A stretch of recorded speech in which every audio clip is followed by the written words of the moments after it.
Thank you, Anne, and thanks for inviting me here.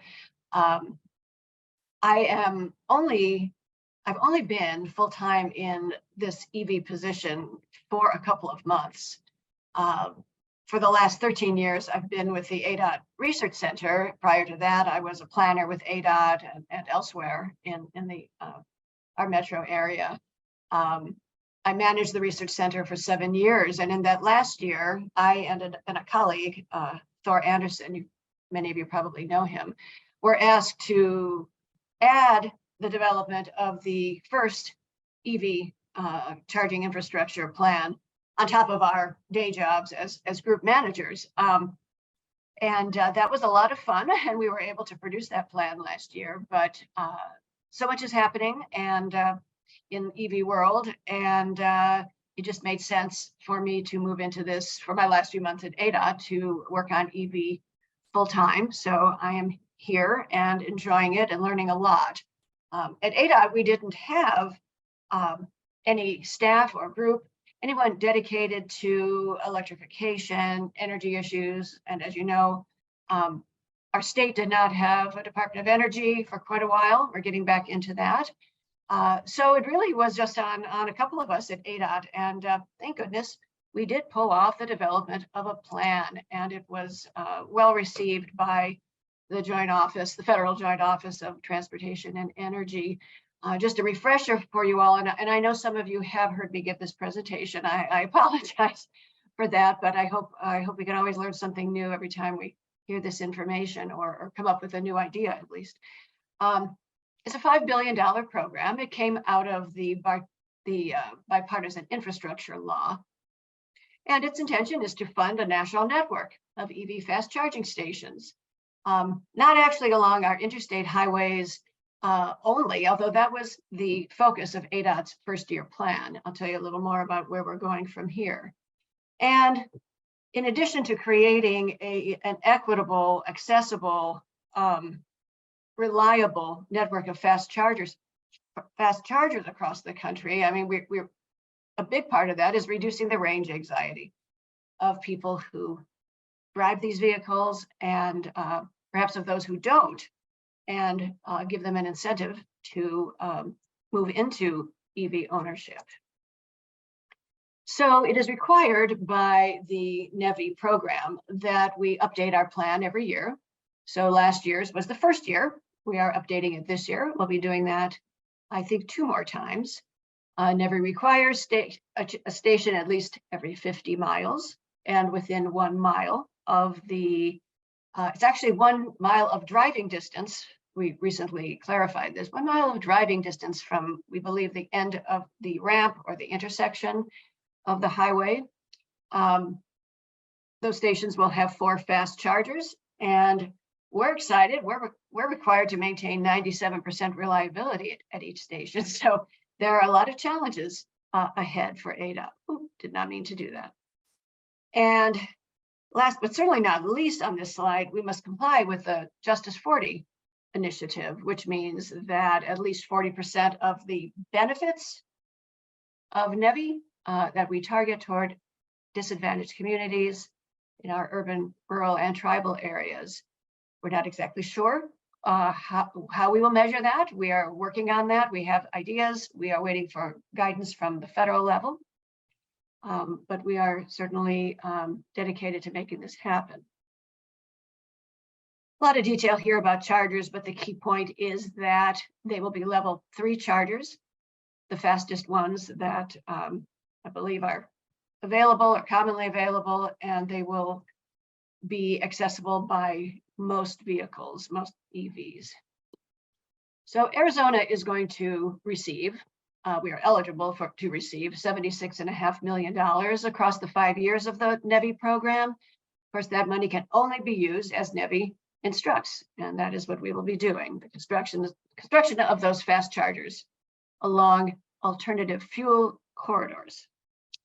And our first year plan, the one that was approved last fall, we only had our interstate highways to work with. Those are currently the only federally designated alternative fuel corridors in Arizona. But we are adding and I'll be sharing later in this presentation what the new AFCs that will be addressed in this year's plan update are. So I will be updating this plan as required, and will be establishing and overseeing contracts that are to hire contractors to build, operate, maintain these stations. Just kind of a little refresh on these goals, but I think the top two I mentioned earlier: building that resilient, equitable, accessible, reliable network, making it very usable for people, engage stakeholders in all aspects of planning. We did that extensively last year. We will continue to do so. In Arizona, there isn't any state money being dedicated or being added to the NEVI funding. The cost of those stations, not only to build, but to operate and maintain, will be 80% the federal money. The contractors who will own the stations will be providing the 20% match. And many people ask if the stations will be located on ADOT right-of-way, and the answer is it will not. They will not. Places like rest stops, there are restrictions on the use of those sites by private businesses. So from last year's plan, here is the map of stations, existing ones that meet NEVI requirements, ones that need to be constructed, and ones that have the potential to be upgraded to become NEVI compliant. The process for developing the RFP to hire contractors for this phase of the plan, the interstate phase, it has still not worked out exactly how the upgrades, how that's going to go, but this is our plan and we will be fulfilling it. This was developed, as I had mentioned just previously, with extensive engagement with the public and other stakeholders, industry, other public sector jurisdictions, advocacy groups, many. We held in-person meetings, virtual meetings, one-on-one meetings. We had a survey or two. We still have a dedicated email address for questions and answers, questions from you, comments from you, and hopefully answers from us. That's azevplan@azdot.gov. We also did translations, and still do if needed, and will continue to throughout our planning process, Spanish and Navajo as well. So a little more about these AFCs, the alternative fuels corridors. They must be chosen from among highways, the state highway system, pieces of the state highway system that are also on the national highway system. And we asked the public last year for their input on prioritizing those, and they pretty much mentioned every single one, but nevertheless, there was some prioritization from the public, and that was an important criterion when we evaluated these roads and selected sort of the order in which we will be able to add them based on prioritization. We also considered how much accessibility these roads provided to other states, to major sites like the national parks, to the metro areas, to Mexico. We looked at traffic volumes. We looked at service to the Justice 40 communities, quite a few things. So the 2023 update is going to address these roads.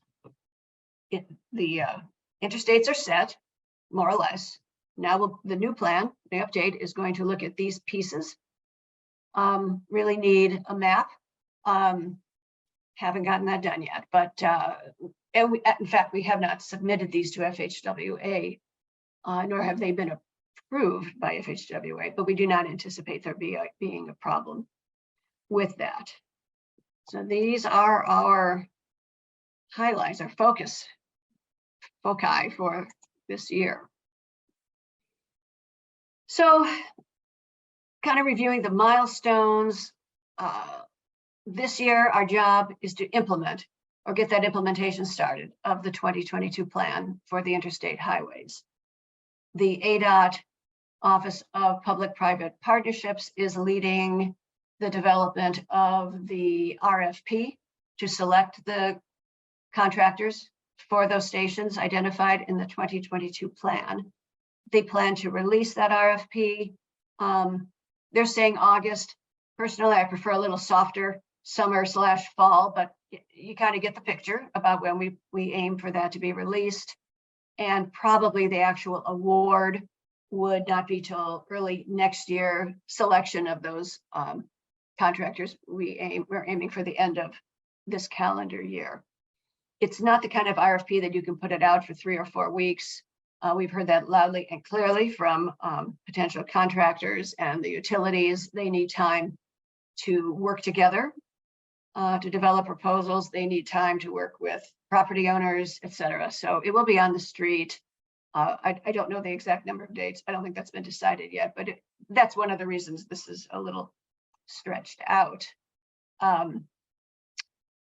Concurrent with that, we on the planning side are developing our 2023 plan. I can't even read my slide under there because, okay, we are in the process of nominating. We have selected tentatively those new alternative fuel corridors. We are then going to be conducting the public outreach necessary for, when I say public, I include all the relevant stakeholders as we update our plan this year. That plan, we haven't been given an official deadline, but we are assuming it is the same as last year's, which is August 1st. So it's a very tight timeline to get this done. And then we prepare for the cycle to repeat next year. So we'll have that plan developed this year, the update, hopefully it will be approved. And then next year, the contracting will take place for the stations on those new AFCs that I just shared with you. So this cycle will repeat a few times till the end of the NEVI program. This down here is our website. Our web page, I should say, as part of the ADOT website. On there, you can find that portal for offering comments or asking questions. You can see the plan, the 22 plan. You may sign up for information from us. We'll be sending out announcements about the RFPs, for example, and public meetings and such associated with the update. There are, I believe, recordings and information that we shared at last year's public meetings, and we always welcome feedback, comments, and questions. So please contact us if you would like. And with that, I will close. Thank you all. Great, thank you, Diane. We have one question, it looks like, in the chat. And let me organize my screen here a little bit. Sorry.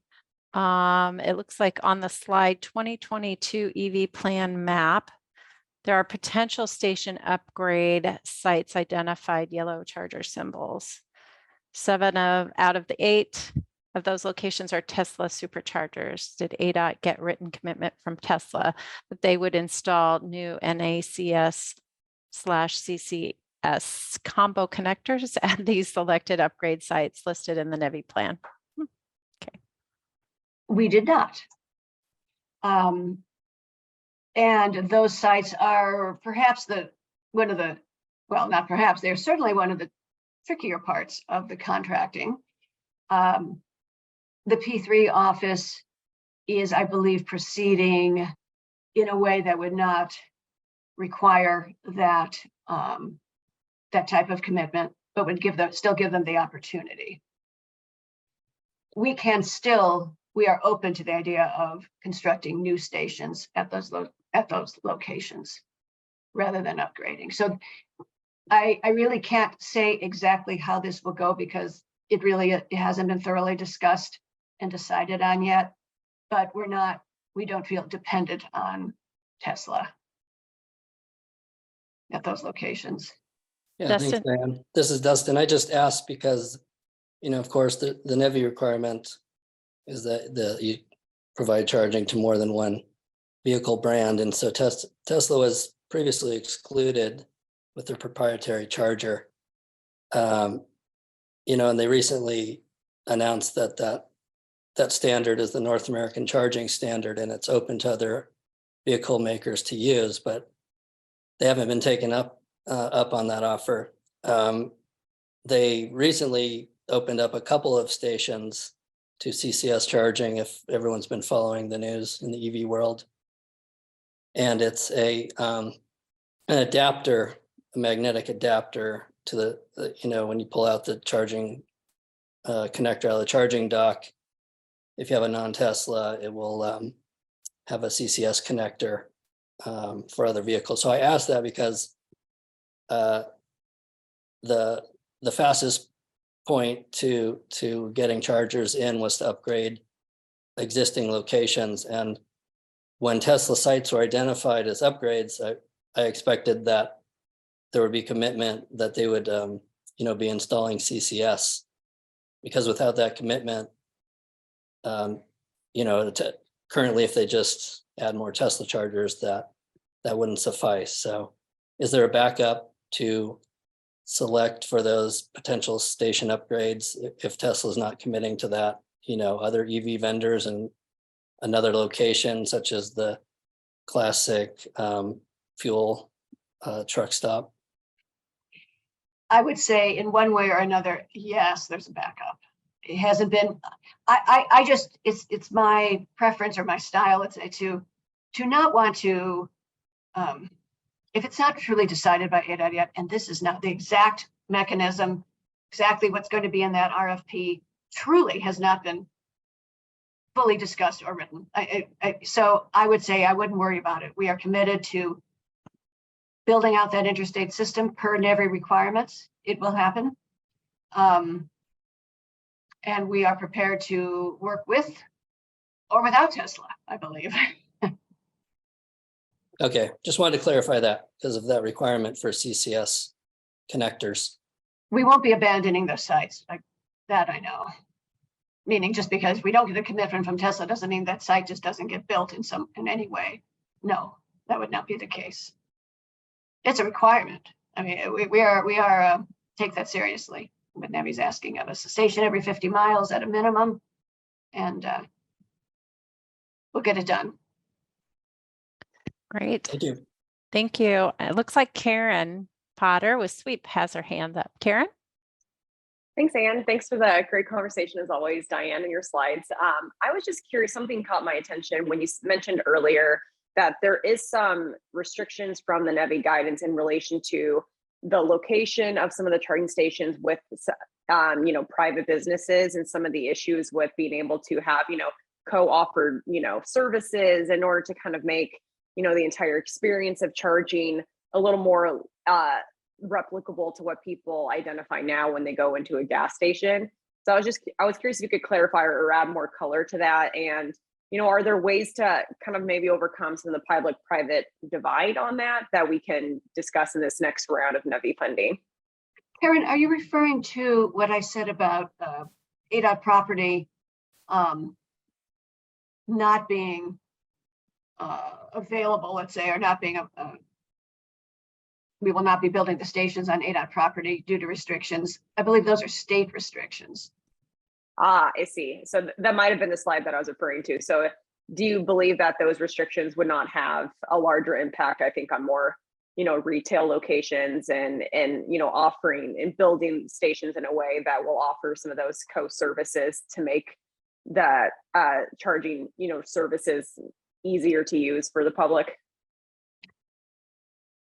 Offering amenities near the charging stations is something that the public clearly wants. Yeah. And we heard that and we take that seriously.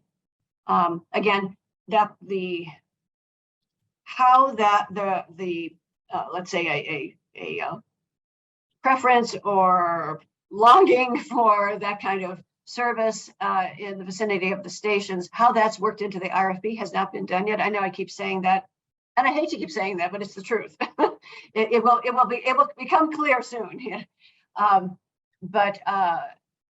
Yeah, that's something that, yeah, it's not our intent to put a station out in the middle of nowhere. For one thing, it has to have utility service to it, and areas that have that tend to have other services. So that's a big part of this. Great, thank you for clarifying.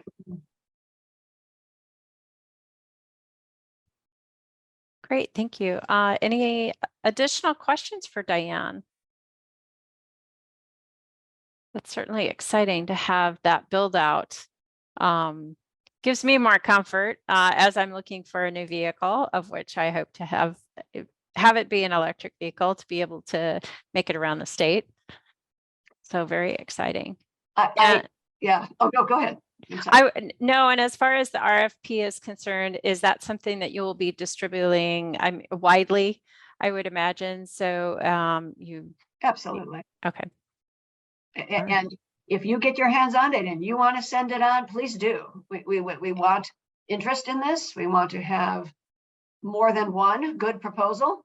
Of course, one, but a competitive environment will yield the best results here. So yes, we'll be doing what we can to broadcast its availability.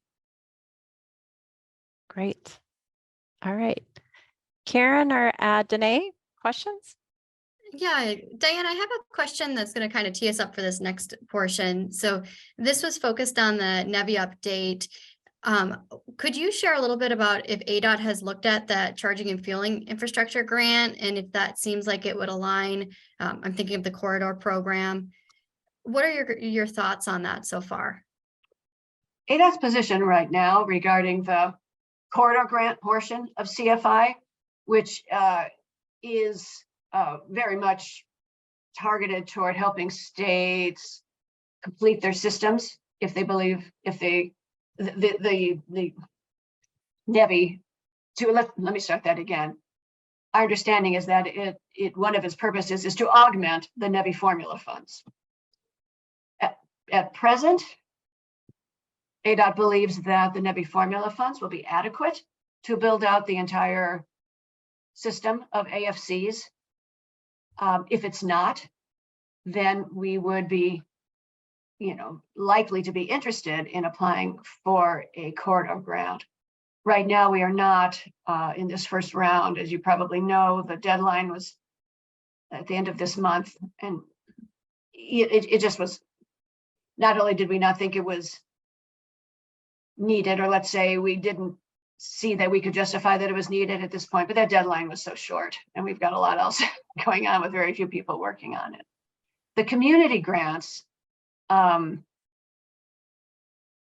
is offering to assist local communities if they wish to apply for a grant and provide a letter of support. We won't actually complete the grant application for the local jurisdiction or anyone else, but our grants coordination team is available to talk with them, provide some guidance, and shepherd through to get a letter of support for them to send in with their applications. One of the things associated with that too is that federal requirements require a competitive process. So we could not just say, well, so-and-so company would like ADOT to apply for a community grant. And they would be the company then to be able to build those chargers. We just can't work that way at this time. We would have only after maybe a extensive planning process where we would identify appropriate locations, et cetera. It's just not in the works at the moment. That came on, fairly suddenly, and I mean, the future may hold something different, but that is the current status. And Diane, in follow-up to that, we had a question from Heather who was asking who would we contact at ADOT for a letter of support? The quickest, easiest way is you just go into Google and put in ADOT grants, and you will get the address right there for their webpage. They have a lot of information on it. And right now, I would contact Rebecca Sean, S-H-O-N, R-Sean at azdot.gov. But take a look at their page first. I think you'd learn a lot first at that. And it And I looks see like, that Caryn has offered a comment too, relevant here. yeah, absolutely. That's great. Any other questions for Diane on the NEVI program before we move on? Looks like there's a lot of options for letters of support, so that's good. Why not get more than one? You know? Yeah, that's great. And we've asked ADOT for a letter of support. So there's a form that you fill out, and then they also want a sample letter of support for them so they can fill it out.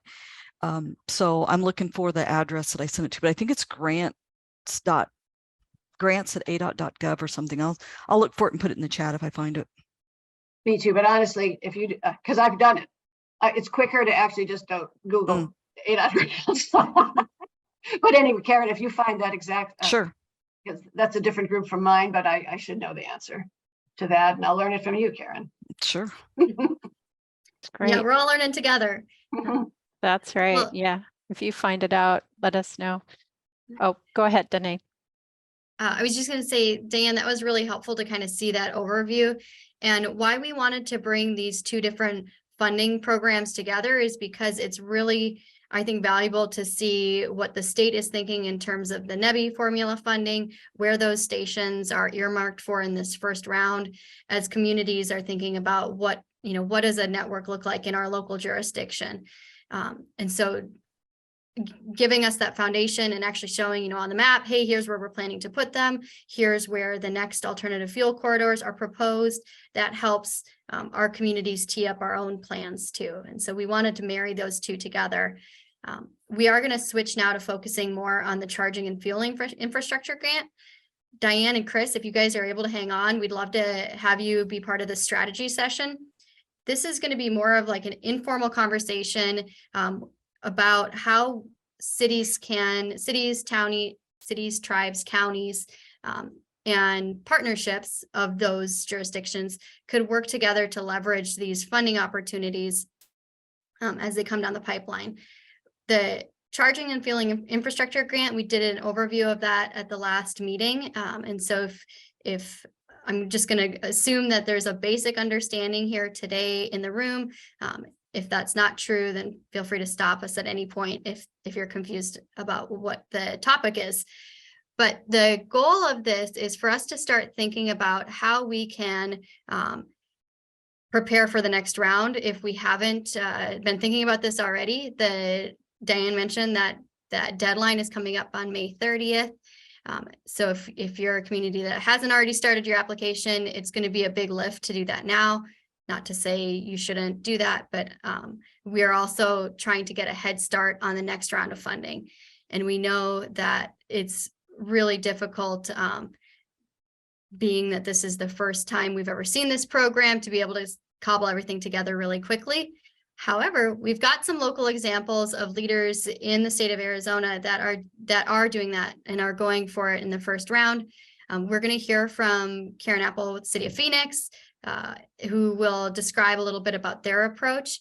And then we've also brought on Caryn Potter with the Southwest Energy Efficiency Project, and Alexia Melendez with Plug in America.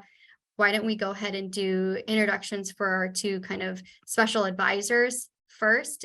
Caryn and Alexia, if you would provide just a little bit of your background and how it relates to the CFI opportunity.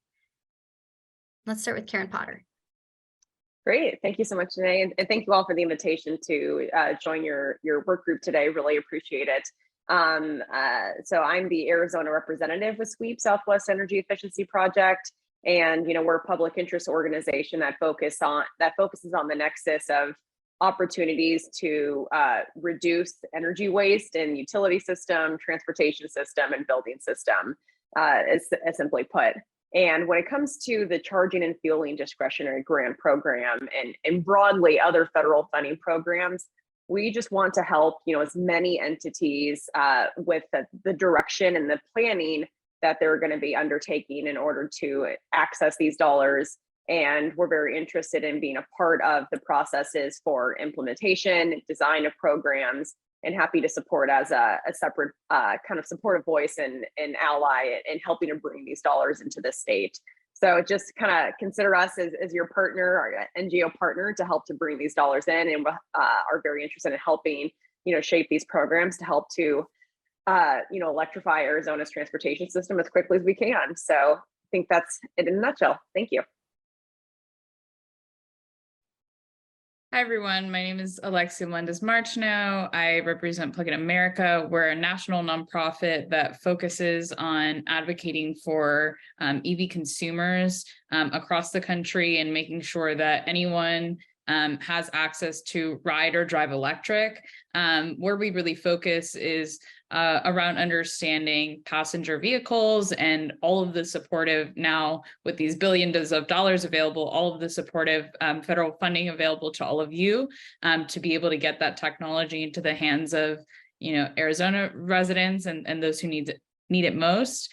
Where we can really be particularly helpful around federal funding and unlocking some of these opportunities is we work quite closely. I work mostly on the state side, but I work quite closely with our federal team to pull down any kind of important information for all of you, whether that be supportive services, notice of funding opportunity information, FAQ information that you might have on specific grant program opportunities. So really trying to make sure that you have all the right information in front of you to plan projects that are useful for your jurisdictions and that can really benefit your residents. So that, of course, looks a lot of different ways. So if any of that resonated with you, please feel free to get in touch with us. We're happy to have a conversation around what you need most and how we can tool our support to what those needs are. Thank you both. So we've got some experts in the room, and of course, all of you are experts in your own jurisdictions and know your communities best. We recently, Caryn Apple and I, through the Sustainable Cities Network, sent out a kind of a quick pulse or a poll on who is thinking about going for this grant. And so I do want to just share the results of that in case just for transparency though. So who we've heard so far that's interested in the CFI grant is the City of Phoenix, the City of Mesa, and the City of Tempe. And I wish that we had Tempe. I don't believe we have Tempe or Mesa on the line with us today, but we've got Phoenix here to share their strategy. And then we have several others that marked that they were unsure. And so this included Maricopa County. They are going to be going to their Board of Supervisors, included the City of Maricopa, Sedona, Avondale, Scottsdale, and Litchfield Park. And so I think there's a lot of opportunity for those that are, especially in that unsure category, for us to start planning early and maybe even looking for ways that we can collaborate so that we're not all having this big lift and competing against each other. So that's kind of our hope with this meeting today. Caryn Apple, if you will go ahead and kick us off with getting the juices flowing, what could this grant be used for? What are you guys thinking in Phoenix? And I understand you're going for the full 15 mil, right? Full mill deal, Ooh. as Mark Hartman would say. All right, let's hear it. So as Diane and I think some others have mentioned, there are two buckets to the CFI. There's a community portion, and Caryn or Alexia, feel free to, or anybody else correct me if I'm getting any of this incorrect, but there's two buckets. There's a community bucket where you are not required to have a private entity or business be your partner. Then there's a corridor portion where you're required to have a partner or private entity partner with you and on that application. And to Diane's point, the City of Phoenix, as well as probably other municipalities, can't just go out and grab some private partner.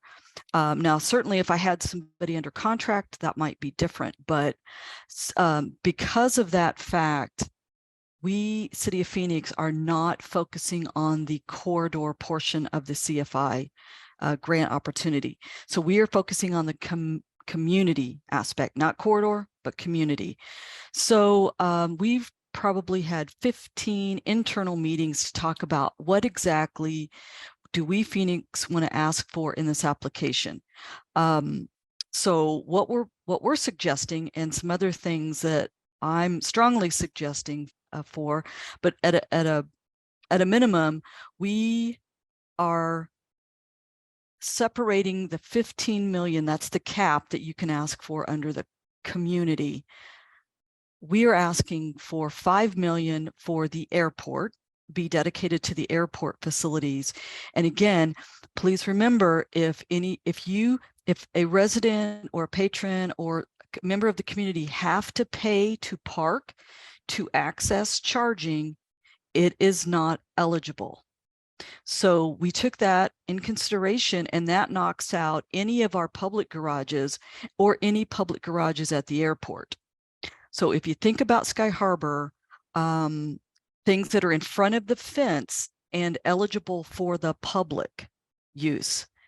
So that kind of starts to limit where we can put some of them at the airport, but we have focused on the ground transportation lot. So think of all of the Ubers and Lyfts that are going to be going electric, and certainly members of the public could go in there and charge as well. We've got a west side GT lot, ground transportation lot. So we are going to be requesting a mix of level 2s and DC fast chargers that equal 5 million for infrastructure for that facility at the airport. So that's bucket number 1. Bucket number 2 is looking at other city facilities that would, in my opinion, hit some merit, some criteria marks. So our first and foremost criteria is underserved, equity, underinvested areas, because the CFI, if anybody's read it, it really focuses a lot on the equity justice 40 areas. So we're focusing on that. We ask our city partners, our departments, where they may want charging stations. Total aside, there's not a whole lot of planning to this. They just kind of threw some spaghetti out on the wall and see if it stuck. But we asked Human Services. They came back with about 5 senior centers that are available to the public. I think they gave us 7, but 3 of them, maybe they gave us 8, and 3 of them don't qualify because they are behind a fence and there's not access past 5 o'clock. So we said, you know what, we're not going to look at those. They're limited access. So we took some community and senior centers. We asked our parks department. They gave us more community centers, different senior centers, activity centers. What we didn't get from our parks department was trailheads in larger city parks. Now we asked them, could we include some of those? And a little fact about our parks departments is they have to go through a parks board to get approval. So they're a little hesitant to put some of these larger trailheads and park facilities on the initial list, but some way, somehow, we're certainly going to try to put those on a secondary list for level 2s and potentially some DC fast chargers. And then we've got one last, so we've got senior centers, activity centers, community centers, and then we talked with our transit facility, and there's a 79th Avenue and 79th and McDowell park and ride that would be great along I-10. It wouldn't probably qualify for corridor, but we would be putting some DC fast chargers and level 2s in that park and ride. So that's our strategy is to go in with some places on a map that we are certainly targeting, and the majority of those, minus 1 or 2 of them, are in equity focused areas. So first and foremost, we're going to show that. And then our strategy is to have a few resources on a list, because bottom line is City of Phoenix wants to be as competitive as we can be to get this grant money. And then I believe our strategy is then to provide a secondary list of potential locations to use from a planning perspective, because that's another thing that's eligible underneath this grant is planning money for design and implementation. So don't forget about the planning piece, because I certainly am advocating for some money. That not all money go for equipment and install, but we need to save some of it for planning. And then 5% of your overall budget goes for education and outreach. So certainly, as we all know on this call, that's the huge foundation to all of this is education and outreach. So I talked about the first bucket was aviation, second bucket was community facilities, and the third bucket, which I'm certainly excited about, is business incentives. So $5 million for aviation, $5 million for community facilities, and then $5 million for business incentives. So how can we, the City of Phoenix, offer install and equipment rebates and incentives to get whether it be small mom and pop, larger employers, to install chargers for the public? It has to be public facing, public access. Now, if the employees want to use them in the short term, but they're still available to the public, that certainly meets the criteria. So that's Phoenix's first attack at this CFI grant monies, 3 buckets: community focused, equity, equity, equity. And we are having a small business roundtable this Friday to talk to our businesses about, if you were interested in a business EV charger install incentive, what are your questions? What are your concerns? So we've asked APS and SRP to join us to give us to answer some questions, because I certainly know there's going to be utility questions. We've asked our local partners, Blink and ChargePoint, to maybe come and talk about different business models that some of us know about. And then back to those letters of support. So we have asked from letters of support from ADOT, Valley of the Sun, Electrification Coalition, SWEEP, APS, SRP, and I just sent one over to Alexa for Plug-in America. So, and I believe we may be asking MAG. And we've asked MAG if they would be submitting a regional community grant, and I think they're unsure, unless somebody else knows something. But that's our approach. We've hired a consultant to write our federal grant, because I hear they're a booger to write. You know, the 2-page grit grant's pretty easy, but a very exhaustive federal grant. And as you know, they're due on May 30th, which means they're due about May 15th into people's review boxes. Any questions on Phoenix's approach or anything I can help answer? Did I put everyone to sleep? All right. I was going to say, how big is your team that's kind of overseeing this whole initiative? So Mark Hartman and I certainly are in these meetings, but it's our deputy city manager is kind of leading this. And then we have department directors that are most interested in this. So library, parks, public works, aviation. So it's probably 10 people that are having 3 meetings a week trying to strategize on what we're putting into this application and how we can make it be competitive. It's amazing to see that there's, a lot of support coming from other departments now too. It seems like just a few years ago, it was kind of the new kid on the block, and now you have departments that are interested in it, and right. And, some of it, I'm a little disappointed in parks. I know that they have to go through the parks board for approval, but I really think that's an opportunity for potentially some of those arc beam solar units. If we don't want to go tearing up a park, parking lot or stringing, because some of our city parks, as most of us know, there's not a whole lot of infrastructure. So it would be a great opportunity for those arc beam level 2s, and we can just move them, plant a couple at South Mountain and then at a trailhead or at Camelback Trailhead, or Pestel Peak would be a great location for a couple of those arc beams. So sometimes you got to be a little creative on, it's not just level 2s, level, DC fast, but certainly a mix of DC fast across all 3 buckets. With regards to the parks, though, do you have restrictions as far as the parks being open after hours? And does that create any issues with them participating? Because I know with some trailheads, they may not be open from sunset till, sunrise. No, that's a really good point. Because we've taken some of the human resources senior centers off because they've got gates that close them, and that, and that's a really good point. We've got gates that close those parks. So that may be, we may have to be creative and just get planning money for those locations and find another tranche of money for installs. But certainly I would add them to the planning mix for utility capacity studies. Mm-hmm. Mm-hmm.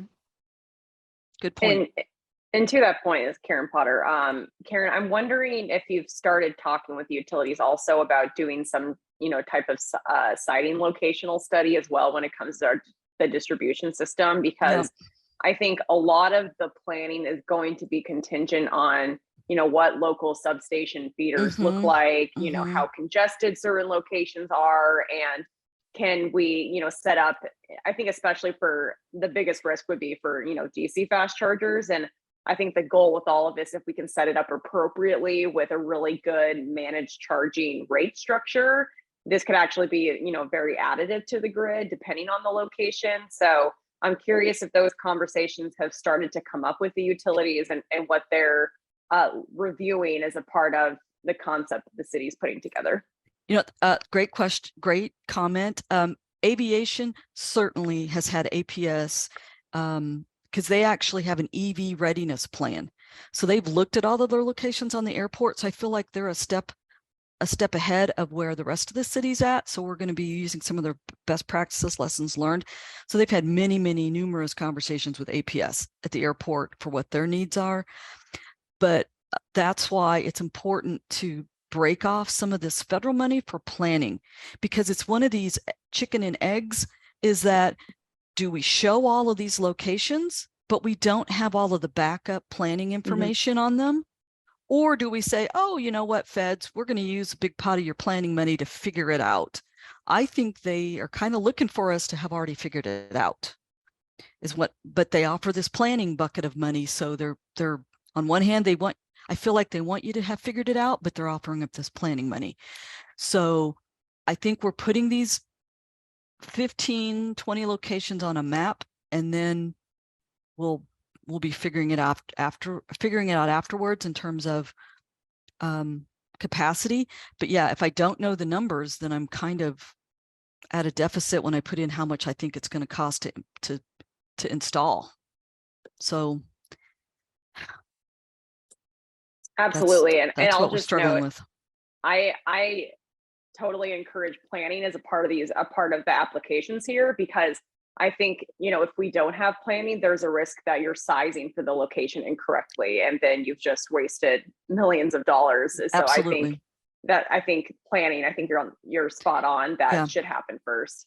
And as a planner at heart, it pains me that we don't have the plan, because if we did, it would be a lot easier to offer up these locations because we'd have a lot more in the know, but we don't. So definitely, I'm strongly advocating for planning money and the 5% for education and outreach.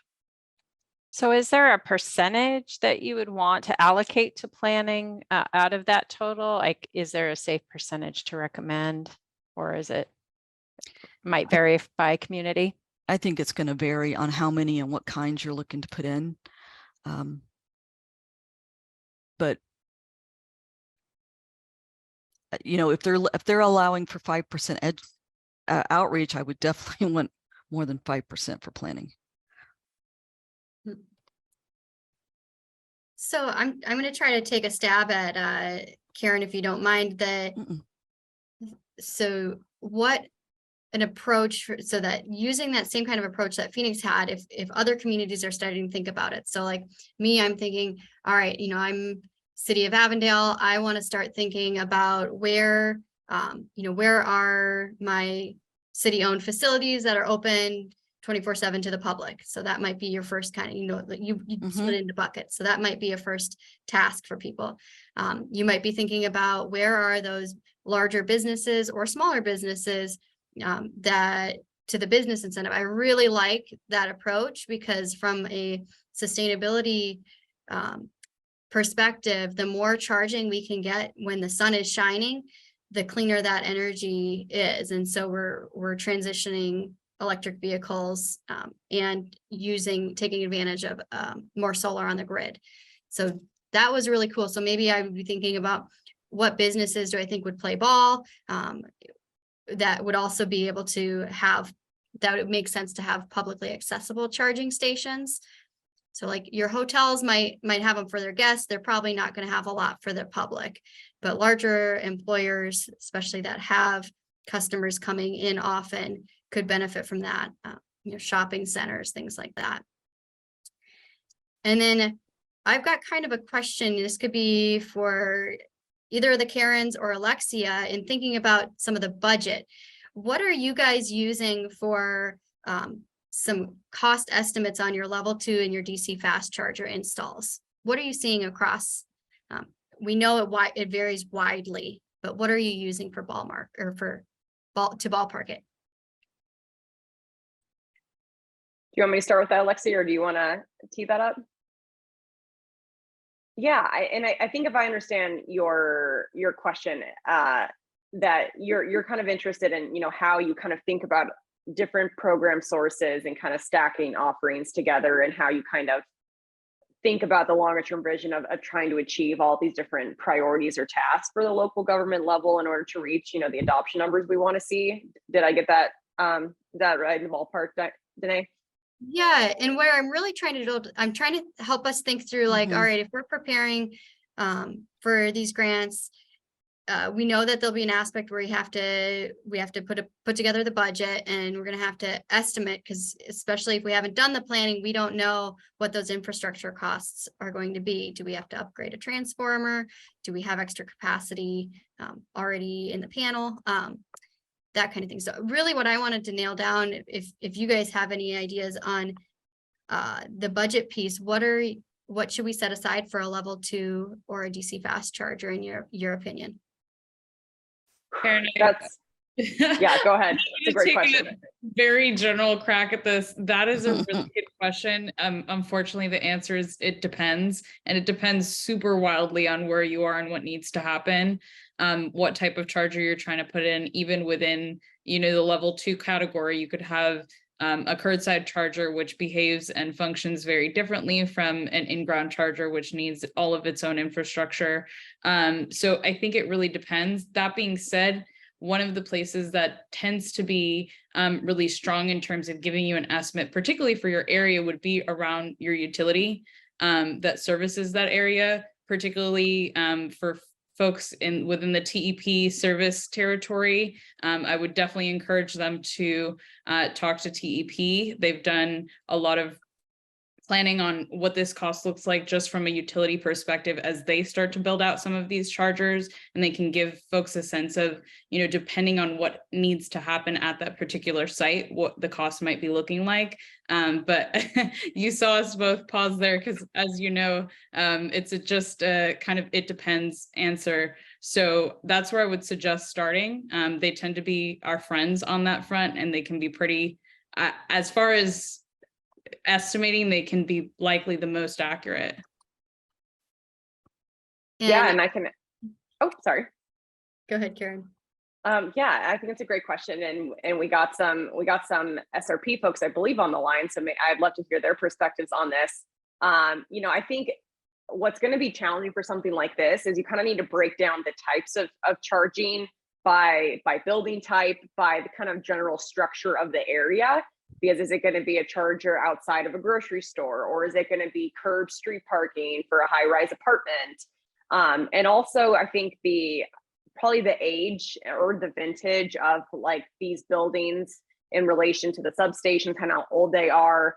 And also, one of the biggest challenges we're going to have, and some of you have probably heard me say this ad nauseum, but dealing with the issue of charging infrastructure for multifamily residents or multi-unit dwellings is a huge issue that we need to tackle, especially for pre-existing structures, because those buildings, it's going to cost anywhere from 3 to 6 times more in order to do the renovation versus if you just included the pre-wiring, charging, when you were constructing the building from the first place. So that's going to be a really hard thing for us to tackle. I'm really interested in charging locations that can offer kind of a co-benefit service. Like, is there a way we can tackle like street light parking, for example? So you're offering this kind of dual benefit. So I think that would be a great thing to kind of think about within the context of a siting study, or even also connecting with the utilities on, through the utility easement plans and structures, like how are we kind of integrating these questions from the very beginning versus thinking about it after the fact and really tacking on additional costs. So what can we do ahead of time? And I really do think, being able to utilize these dollars to tackle these questions, I think is a really good thing. And I think in many ways that's going to show the Joint Office and the US DOT that we're actually really thinking far along, and how do we make this work at all levels of the system, and how we're also trying to deliver, co-benefits to the electric system too. So I think there's a lot to kind of think about here. And, strangely, I know it sounds kind of weird, but I do think there are some very random use cases for level 1 charging. I still think there's something we can use for that. So like, kind of thinking about all those options, right? And I think there's going to be different, uses for different types of, planning developments, and then also, customer kind of charging habits. So I think really we need to have kind of a hand-in-hand conversation with the utilities, and also building, private development to kind of make sure we're thinking about these issues all together. Karen Apple. Yeah, so I totally agree. And I do think there's applications for level 1 as well. I just wonder how competitive a grant would be from, let's say, City of Avondale, a smaller municipality, just for planning. How would that, I just wonder how that would stack up, if they're not advocating for chargers. Or I know when I talked to Grace over at Tempe, they were looking to they were thinking about putting in an application for, I believe it was 1 or 2 buildings with a couple chargers and maybe some planning. So because we want to be as competitive as we can be. So I don't really know what Alexia or Caryn, do you have any maybe insight in how those would fly? I definitely don't want to speak on behalf of the federal government. What? So let me just preface that by saying this is my opinion. I think that really this program is brand new. And that means that even the federal government may not know exactly what it is looking for. They say they know. They've laid out, obviously, Caryn, as you know, quite an extensive list of criteria, things that they're looking for. But if what they're hearing from entities that are applying is that they need help planning and need support planning, and that's what the immediate funding should be going towards, then I think that's a really fair proposal to put in. Secondarily, I think that given the intense requirements for the CFI program that they've laid out in the notice of funding opportunity, any application that goes in this year, personally, I believe is pretty competitive already, because of the kind of really high barrier to entry that they've laid out. So I think that if Tempe or Mesa is really thinking, what we need is support around planning, and they can demonstrate why that is, what is the need that they're looking to address, what will they try to address with that money, and how would they like to move forward? I think personally, I find that to be a pretty competitive proposal, and to just make it clear to the joint office and to the DOT that, you know, the reason why we need this planning money is because this is brand new.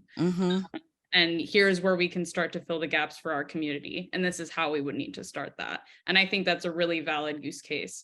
That being said, I think that it really helps to talk to them. They've made themselves quite available.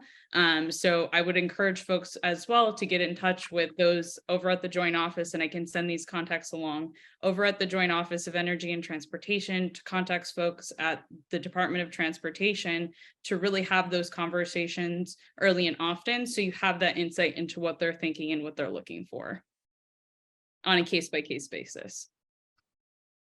I think Alexia brings up a really important point on that. You got 21 days to get your application in, so get on it. No pressure. I wanted to open this up a little bit more and see if there's anybody on the call that has an idea they want to run by or something, or, you know, that you're already working on, or challenges that you're having, like what would help. And Danae, if I could just add to that while people are kind of simmering through their questions, one thing that we would be particularly interested in is how we would be able to help you. What are the barriers that you're facing? What are the specific needs that you have, and how can we start to help you address them? So that's kind of a secondary ask.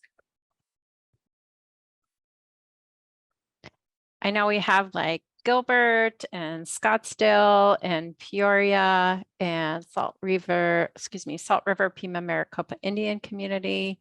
So there are a few communities on the line that might be able to give us their 2 cents. I mean, and if you're not at this point, that's fine, but maybe what's weighing heavy on your mind as to what's preventing you from going forward, maybe not just on this particular submittal, but on the next one as well. Well, this is Tony West from SRPMIC. I think the pursuing the planning part is probably brilliant situation, because that will allow you to have some material to share with your internal stakeholders to prepare you for your next step.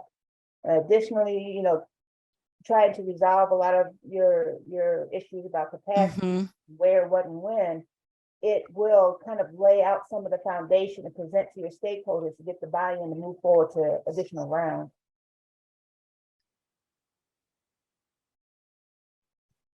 And with that in mind, I don't know if it would be help. We have a table of you know, different programs beyond just the CFI that have an expanded eligibility use for strictly transportation funding that is expanding to all kind of electric vehicle you know, topics, and like the part Tanya that you just mentioned for planning. A lot of other programs can be used for EV planning, and I think all of those programs should be totally used and taken advantage of. So, you know, we can send that separately or share that now or whatever was helpful for you all. But there's a lot of expanded kind of use cases for that. Yeah, because I find a lot of the stumbling blocks are, you know, having to stop and explain as we move through the process with the internal stakeholders, because there's that, it's not only the public education, but it's the stakeholder education, and, you know, who's responsible for what, when, and where. So, you know, having that planning part and somewhat a visualization of how this is going to move forward and how these different opportunities are going to play out, kind of take some of the heavy lifting away from the individuals who are responsible for the sustainable piece of government, and allows us to move a little more rapidly to the implementation. And I think to that point, definitely something that I would encourage you to look at, and I'm happy to send specific examples, is the nice thing is that because this is a federal program, Arizona is not alone in trying to sift through this and figure it out. So this is where we can also really be relying on friends in other states who have run processes like this potentially in the past. While it might not necessarily match exactly what this program looks like, it can give us a sense for, you know, what does procurement and installation look like? What does that pre-planning process look like? And where can that funding come from? So there are a lot of case studies to point to find best practices on how to even start to approach that, even just what you were saying from that internal stakeholder perspective as well. And Caryn, did you want me to talk about the grant writing assistance and the resource that we're putting together? Yeah, I think that'd be great. Yeah, so on the question and in the chat there, so I can't speak to SWEEP specifically, but on the kind of just the resource side, SWEEP and Plug in America are putting together a written guide that offers a bunch of different tools and resources kind of compiled into one place to help planners like you find and access any supportive services that you might need or supportive information that you might need to unlock this federal funding, whether it be for the CFI program or other sources that we've mentioned. So it'll include things like technical assistance sources, both from the federal government as well as kind of within the advocacy community, folks that can help you, think through that planning piece, what are the technical needs. It includes sources that will help on the grant writing assistance front. So really helping to provide that on the ground support for as you're putting together your applications.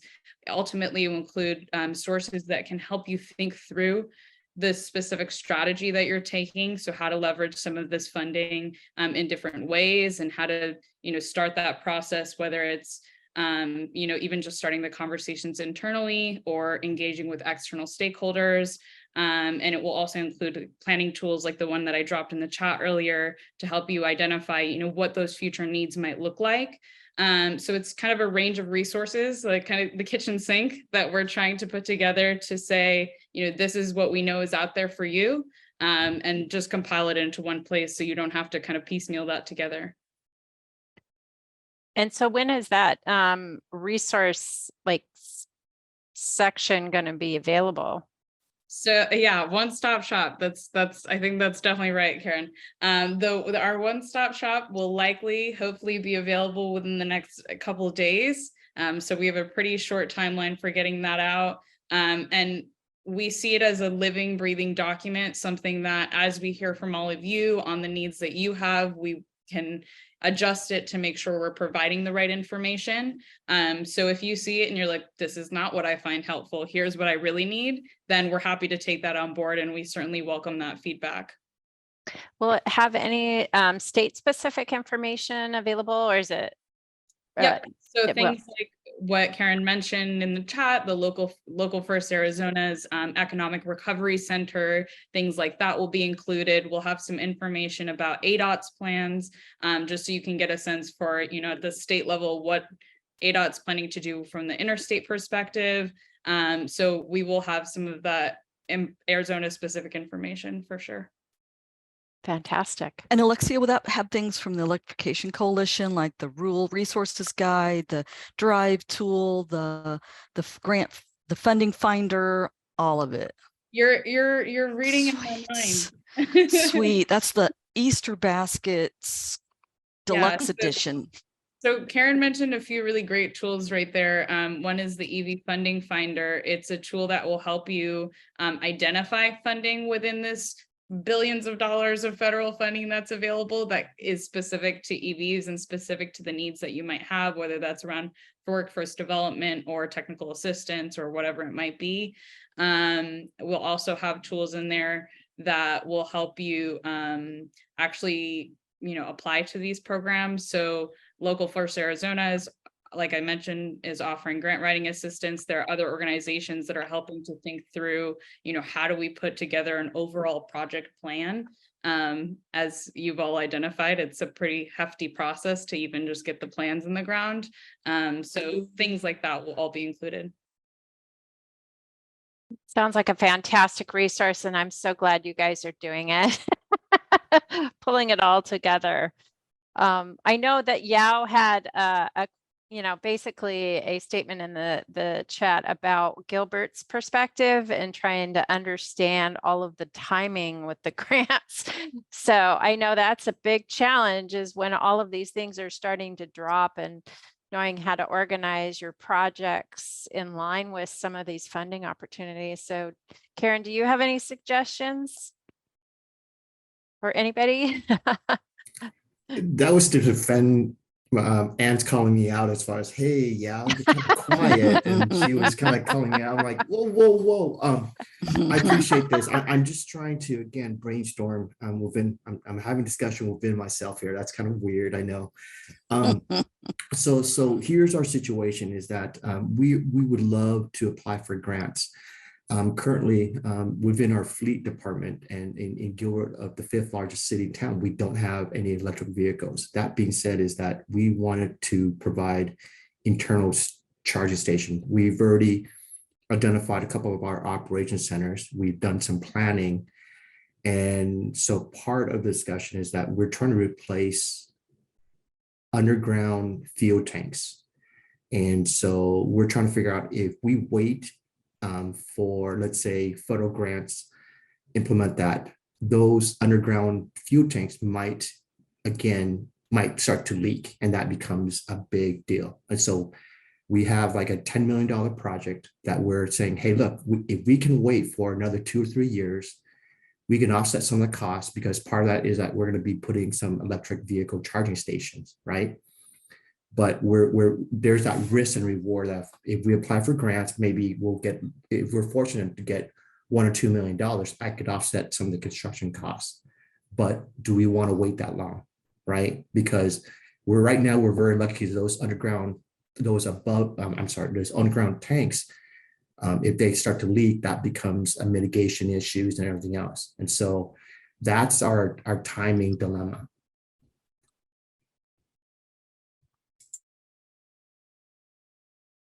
And this is Caryn. I'm happy to coordinate with you if you'd like. We've been trying to track as many of the programs and the national deadlines and the local deadlines for each of them. You know, as I'm sure you're well aware, a lot of the programs either like have multi-step application processes, whether they're discretionary grant with the concept papers and, you know, final application with a review period. The CFI is very different from that, which made this very surprising for all of us when we looked at this, because this was a much more expedited timeline than anything else we've seen for these projects. But if you'd like, we can send out to the group. We've been trying to track as many of the programs as possible and some of their multi-step deadline processes, so you can start planning this out well in advance. Because I think you hit on a really important point that you can't just plan for these projects in a week and get this done. Often many of these funding sources are going to require anywhere from like 6 to 12 months of planning in order to get the full, you know, capital improvement structure and project concept fully in place. So I think there's a lot, you know, we can do to, you know, we can't get everything from this year, but we can plan for next year and make sure that our project concepts are the best in the nation. So let's do it. Okay, Caryn, I don't want to monopolize everyone's time, so I sent you my email address, and so if we could take this offline, and then we could arrange some sort of meeting so that way you can educate me. There's Ann knows as I just slow down because I'm a slow learner. So again, I process information very slowly for an engineer. So. Which is still faster than most humans. So you're good. Yeah. You were too kind. You were very kind.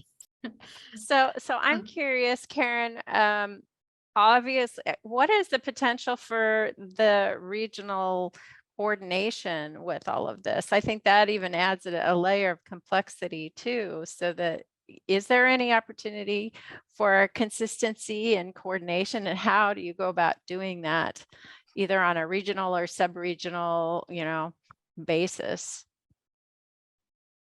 Yeah, I think that's a great question. I think what would be the most helpful if there's an approach in terms of how we're going to pursue funding sources on multiple levels, whether it's local governments, whether it's, you know, regional planning organizations, and also at the state level, if there can be a framework that can be agreed upon as, you know, a collective, that can help to kind of take out the guessing work of where people need to start, right? Because I think that's the issue right now. You know, people are hungry to get going on these projects, but there's a lot of guesswork in terms of, you know, where they should get started. So I think something like that would be incredibly helpful. And, you know, maybe that's for a conversation with MAG, you know, ADOT, maybe even the Office of Resiliency as well, to kind of lead on those efforts. And I think there is a way to pursue that. But I do think trying to come up with a common approach of how we're going to pursue these funds together could be very meaningful. Have to think on that. That Yeah, I was hoping we'd like come out of this meeting and be like, cool, you know, these 6 communities are working together for this next one, but it will take more conversations. Mhm. If you are interested in a collaborative approach for the next round, please keep in touch and or express that so that we can start building that coalition now and that framework now, and that I think will set us up for success. Dustin. Hey, Danae. Yeah, I was going to comment. Seems really challenging to figure out what projects fit and what works in putting together a proposal. And we were approached by the Arizona Commerce Authority. There's a company, Terawatt, and they have a business model to put in commercial EV charging from California to Texas. And so they're going for the CFI grant more on the corridor side.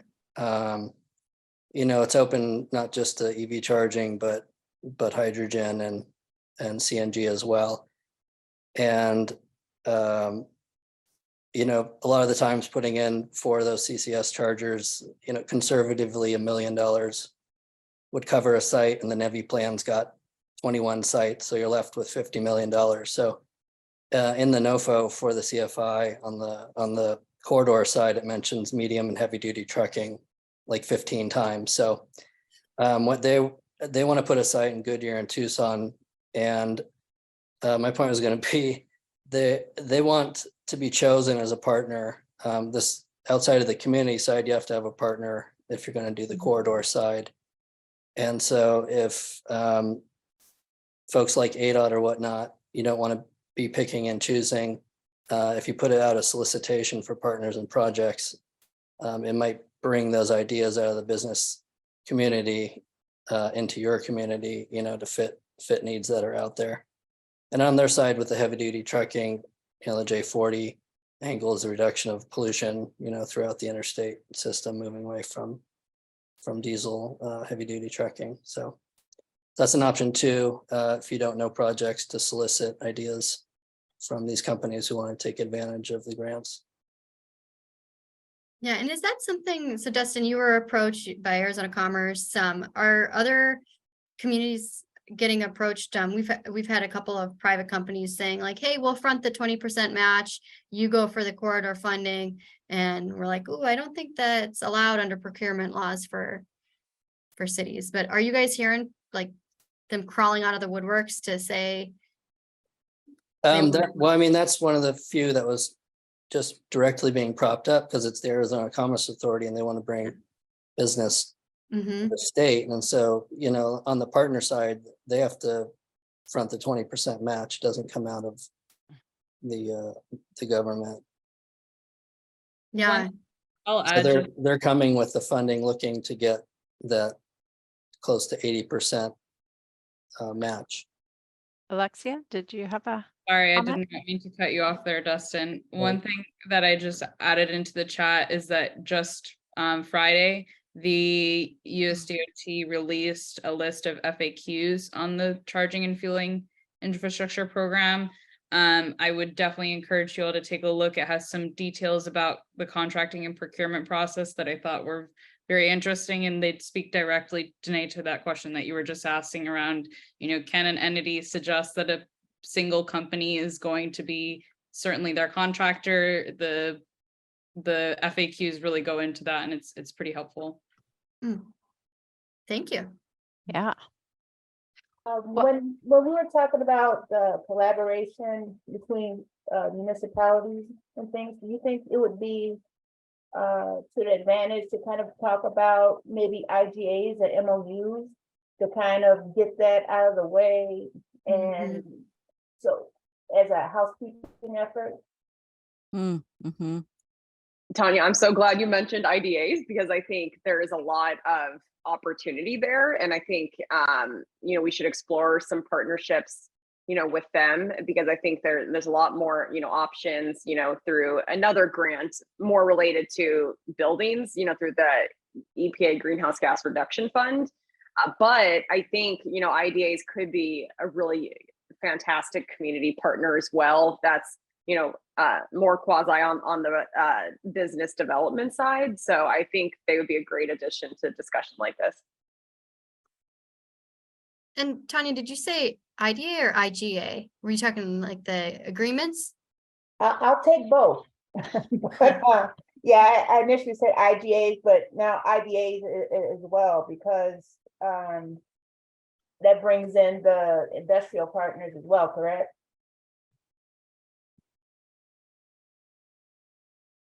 I was going to say, I don't have much experience with IDAs. Are those difficult to set up or coordinate between? Those are the industrial groups, like Maricopa County IDAs. Mm-hmm. But I was initially mentioning IGAs, intergovernmental. So if we can establish appropriate IGAs and get the agreement between all the governments, it seems like the permissions part will move a little bit faster, since everybody will be on the same page, and we can just pursue like electrified grants or infrastructure grants as a unit without getting having to move these different permissions through different municipalities, and trying to time those as well. Since that was Tanya's idea, I think she should be the lead on getting all the signatures on the IGA. You up for that, Tanya? We'll just start with neighbors. I think That's a great idea, though. Yeah, I don't know if this particular work group would be interested in taking that on. Caryn or Danae? I'm going to hard pass that. However, I'm going to offer a solution. So that's something that we could talk to the Transportation Electrification Activator work group and see if they, could stand that up or help facilitate that as an action. Or because maybe it is an action.